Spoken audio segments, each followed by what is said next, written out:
నమస్కృత్య నరం చైవ నరోత్తమం దేవీం సరస్వతీం వ్యాసం తతో జయముదీరయేత్. హరి ఓం. పరమేశ్వర స్వరూపమైన సభకి నమస్కారం. కడుపుల్ రంపపు కోత కోయునదియే గాయాలు కాకుండినన్ అన్నారు గయోపాఖ్యానంలో.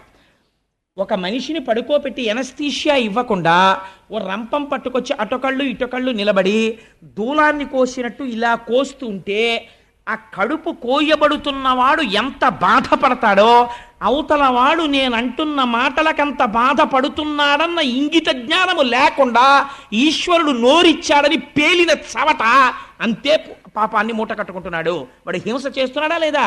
వాక్కు రూపములో వాడు హింస చేస్తున్నాడు. వాక్కు యందు అదుపు ఉండాలి.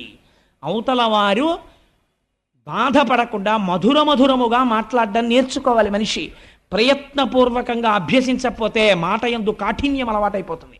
కాబట్టి ఏమైపోయింది?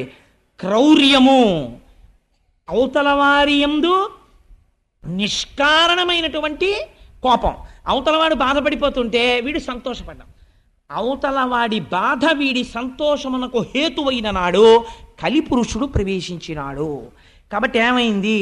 ఈ 4 స్థానములు నీకు ఇస్తున్నాను. పరీక్షిత్ నమ్మకమేమి? తన పరిపాలనలో ఉండగా ఎవ్వరూ ఆ 4 చోట్లకి వెళ్ళరు. అంతే కదండి. ఈ 4 చోట్లకి బాగా వెళ్ళాలని కోరుకుంటే వాడు పరీక్షిత్తు కాడు, కలి యొక్క ప్రతినిధి కదా. అదర్వైజ్ సేస్ అంతే కదండి మరి పురాణం. కాబట్టి ఇప్పుడు ఏమైంది? పరీక్షిత్తు తన ప్రజలు వెళ్ళరని కోరుకున్నాడు. వెళ్ళరన్న నమ్మకంతో ఈ మాట చెప్పాడు. ఈ మాట పరీక్షిత్తుకే తెలిస్తే కలికి తెలియదండి. తనకి వెళ్ళడానికి ఆ 4 చోట్లకి ఎవడు రాడు, నేను పాడు చేయలేనని. మీకు ఇంకొక గమ్మత్తు నేను ఇక్కడ చెప్పాలి. దేనికి అదే ఫలితం అని మీరు అనుకుంటున్నారేమో. ఈ 4ంటికి కాదు. మీరు కలి యొక్క పరిస్థితి ఎలా ఉంటుందంటే, నాలాంటి వాడు కూర్చోడానికి రైల్లో కొంచెం సీట్ ఇచ్చినట్టు ఉంటుంది. నన్ను కొంచెం కూర్చొని ఇచ్చారనుకోండి, ఇంత శరీరంతో ఇంత చోటిస్తే ఊరుకుంటానా?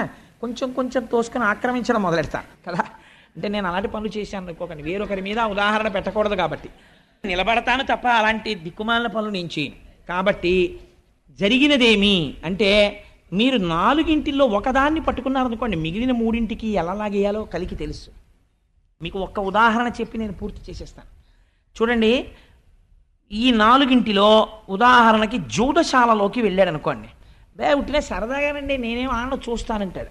ఈ చూడడం ఏమవుతుందంటే, వాడికి ఎప్పుడో అప్పుడు శారీరక సంబంధమైనటువంటి విరామం కావలసి వస్తుంది. ఇంటికి వెళ్ళకపోతే భార్య ఊరుకుంటుంది. ముసిలి వాళ్ళు అయిపోయిన తల్లిదండ్రులు పాపం అలా గుడ్లకి కంటిరెప్పల పైకి గుండు సూదులు ఇట్టుకుని కొడుకు కోసం ఎదురు చూస్తారు, కానీ మలమూత్రాలు ఆగవుగా. అందుకని బాత్రూంలోకి వెళ్ళాలి. నిర్దాక్షిణ్యంగా ఉంటారు అప్పుడు పక్క వాళ్ళు, వీడి కోసం వాళ్ళేం ఆపరం. అందుకని వీడు ఎవరికో కళ్ళకి ప్రాక్సీ ఇవ్వాలి, వీటిని వాడికి అప్పచెప్పి వెళ్ళాలి. అందుకని వీడు ఏం చేస్తాడంటే హెల్పింగ్ హ్యాండ్ కింద కూర్చుంటాడు, 12th మ్యాన్ కూర్చున్నట్టు. అంతే, చాలా అయిపోయింది. ఇంకా తర్వాత ఏమైంది?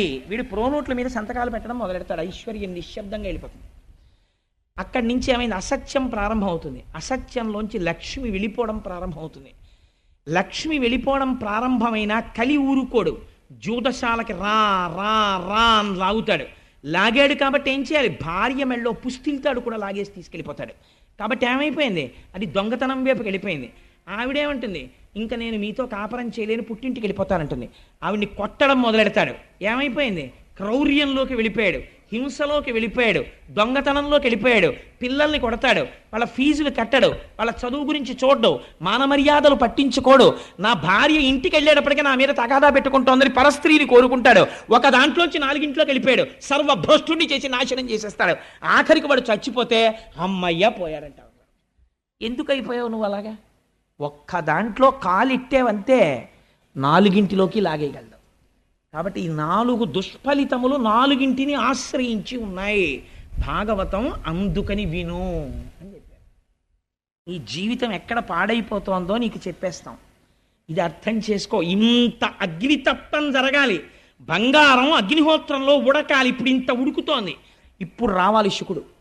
ఇప్పుడు వస్తే తప్ప, మహానుభావుడు వచ్చి కూర్చుంటే తప్ప ఎదర భాగవతం ఇప్పుడు వస్తుంది. ఇంకా ఇప్పుడు వస్తే అది వింటూ ఉంటే మన జీవితాలు భగవద్ అనుగ్రహానికి అందుకు నోచుకుంటాయని చెప్పారు భాగవతం వింటే. ఇప్పుడు ఏమైంది? ఈ 4 ఇస్తే పరీక్షిత్తుకే తెలుసు కదా ఎవరు వెళ్ళరని. ఇప్పుడు మీకు చెప్పాను కదా, ఒకదానికి ఎడితే 4 రకాలుగా భ్రష్టుడు అవుతాడు. కాబట్టి ఎక్కడికి ఎవడు వెళ్ళడు. ఆ నమ్మకంతో కదా పరీక్షిత్ ఇచ్చాడు ఈ స్థానాలు. కాబట్టి ఆ మాత్రం తెలివితేటలు కలిపురుషుడికి లేవండి. కాబట్టి కలిపురుషుడు ఏమనాలి ఇప్పుడు? ఎందుకంటే ఆ 4 స్థానాలు నాకు అక్కర్లేదు అనాలి. అక్కర్లేదంటే ఆయన అవతల బాగుంటాడు. అందుకని కలిపురుషుడు అంటే ఏంటి? చాలా తెలివితేటలుగా మభ్యపెట్టగలిగిన వాడు. కాబట్టి ఆయన ఏమన్నాడో తెలుసా అండి? మీరు పావుషేరు శనగపప్పు పట్టండి, నేను పావుషేరు ఓ కట్టుకొస్తాను, ఇద్దరం కలుపుకొని పంచుకు ఊదుకు తిందామన్నట్టు ఎవడం. ఓ కట్టుకు రావడం ఎందుకు, కలుపుకోవడం ఎందుకు, పంచుకోవడం ఎందుకు, ఊదుకు తినడం ఎందుకు? తను ఏదో తెచ్చినట్టు ప్రజ్ఞ అనమాట. అలా ఎంత మెహర్బా. నాకు లోకంలో చాలా విచిత్రంగా ఉంటాయి పోకడలు. పాపం ఒక ఆవిడ, ఏమంటే ఎప్పుడు చూసినా మా నాన్నగారు గొప్ప, మా అమ్మగారు గొప్ప, మా నాన్నగారు గొప్ప, మా అమ్మగారు గొప్ప అని నిష్కారణంగా మా అమ్మగారిని నాన్నగారిని తిడతారు. మీ అమ్మ చూడు, మీ నాన్న చూడు ఎప్పుడు అని చెప్పి పాపం వాళ్ళని తిడతారు. అదేమిటండి, మా అమ్మగారు నాన్నగారులలో ఒక్క సుగుణం లేదా అంటే ఆయన అన్నట్ట, సరే ఇవాళ నుంచి నేను మా అమ్మగారిని నాన్నగారిని పొగిడి మీ అమ్మగారిని నాన్నగారిని తిట్టను. మీ అత్తగారు మామగారే మంచివాళ్ళు, మా అత్తగారు మామగారే భ్రష్టులు, సరేనా అన్నాడు. ఏమైంది? ఎటు మారిస్తే ఏమైంది? అలా అదొక రకమైనటువంటి గుంభనం. మాటలో అతి తెలివితేటలు. కలిపురుషుడు ఎలాగా మభ్య పెట్టాడో చూడండి. మభ్య పెట్టడం అండి లక్షణం. అసలు ఆ మభ్య పెట్టేటటువంటి మాట తీరు ఎక్కడి నుంచి వస్తుందో తెలుసా అండి? ఇక్కడ అశౌచం ఉంటే అవతల వాళ్ళని ఎలాగో అలా లొంగదీసే మాట మాట్లాడడం మొదలవుతుంది. తన సత్యమునకు కట్టుబడిపోయాడు అనుకోండి, ఇక్కడ కలిస్థానం లేదనుకోండి, అసలు అవతల వారి యొక్క ప్రయోజనాన్ని తాను కోరుకోవట్లేదు. కాబట్టి అసలు అటువంటి ఆ మాటలు రావు నోటి వెంట. ఎలా మాట్లాడాడో చూడండి, ఎంత గొప్పగా మాట్లాడాడో. అయ్యా మీరు 4 ఇచ్చారు కదా, ఈ 4 నేను ఊంచుకోవడానికి తగిన స్థానము లేదు కనుక ఇంకొకటి ఇప్పించండి అన్నాడు. ఇంకొకటి ఇప్పించండి అంటే ఆయనకి తెలిసి 4 తప్ప ఇంకొకటి ఏది ఇచ్చినా అందులోకి నేను ప్రవేశించడానికి అవకాశం వెతుక్కోవచ్చు అని. గభాలన పరీక్షిత్ అన్నాడు, బంగారం ఇచ్చాను అన్నాడు. ఎందుకన్నాడా మాట అంటే, ఆ రోజుల్లో బహుశా ఒక లక్షణం ఉండేది. అంటే భాగవతంలోనే ఒక చోట వ్యాఖ్యానంలో ఒక మాట చెప్తారు. నిస్సంగులైనటువంటి వారు ఆత్మజ్ఞానమును ప్రబోధం చేసేటటువంటి వారికి హేమము అంటే బంగారమునందు లోభత్వం ఉండదు. వారు కోరుకోరు, వాళ్ళకి అది పెద్ద ఆసక్తి ఉండదు దాని మీద. అట్లాంటి వారు లోకములో ఉండగా, వారి ప్రబోధం ఉండగా లోకం ఎందుకు పాడవుతుంది అనుకున్నాడో ఏమో. బంగారమునందు స్థానం ఇచ్చానన్నాడు. పరీక్షిత్ ఒంటి నిండా బంగారం ఉంది, ఆపాదమస్తకం, కిరీటం దగ్గర నుంచి ఆభరణాల వరకు ఉంది. వెళ్ళలేడండి. అందరిలోకి వెళ్ళడం ఎందుకండి? పరీక్షిత్తులోకి వెళ్ళిపోతే సరిపోయాయి, డైరెక్ట్గా నాశనం అయిపోయింది. పరీక్షిత్తును పాడి చేసేస్తే చాలు, తను ఇంకా రాజద్వారం తెరిచేసుకున్నట్టే. కోటలోకి ప్రవేశించడానికి సామాన్య సిపాయిల్ని ఎంతమందిని చంపుతారు? రాత్రికి రాత్రి మీరు కుట్ర చేసి ప్రభువుని బంధించేశారనుకోండి, అయిపోయిందంటే సింహాసనం మీ హస్తగతం అయిపోయింది. ఇప్పుడు పరీక్షిత్తుని కొట్టాలి. దొరికేశాడు. ఎక్కడ దొరికేశాడు? తన మాట తప్పని తనమే తనకి ప్రతిబంధకం అయిపోయింది. నీకు బంగారమునంది ఇచ్చానన్నాడు. చాలు మహాప్రభో, చాలా సంతోషం. వెళ్ళిపోయాడు పరీక్షిత్. ఇంటికి వెళ్ళాడు. కోరిక పుట్టింది, వేటకెడితే బాగుండనిపించింది. ఎందుకని? ఒంటి మీద బంగారం ఉంది కాబట్టి పుట్టేసింది, అంతే. కలి ప్రవేశం జరిగిపోయింది. వేటకెడదామనిపించింది. అనిపించి ఆ వేట కోసమని బయలుదేరాడు. బయలుదేరితే అనేక మృగములను వేటాడాడు. ఎందుకు వేటాడడం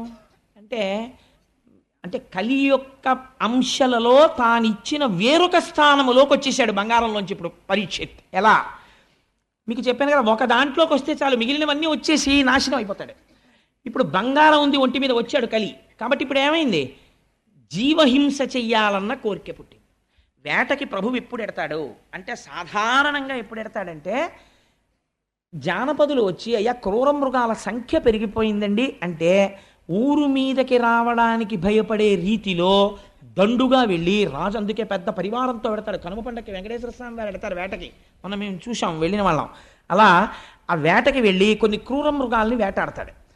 అలా వెళ్ళాలి, అంతేకాని ఆ జంతువుల్ని చంపడం సరదాగా వెళ్ళకూడదు. అలాంటి ఆలోచన పుట్టింది, చంపుదాం అని. ఇప్పుడు ఏం చేశాడు? వేటకెళ్ళాడు. ఇప్పుడు ఏమైంది? ఇంకో స్థానంలోకి వెళ్ళాడు. జీవహింసలోకి నిష్కారణ క్రౌర్యం ప్రవేశించింది. బయలుదేరి వేటకెళ్ళాడు. వేటకెళ్ళిన వాడు ఏం చేశాడు?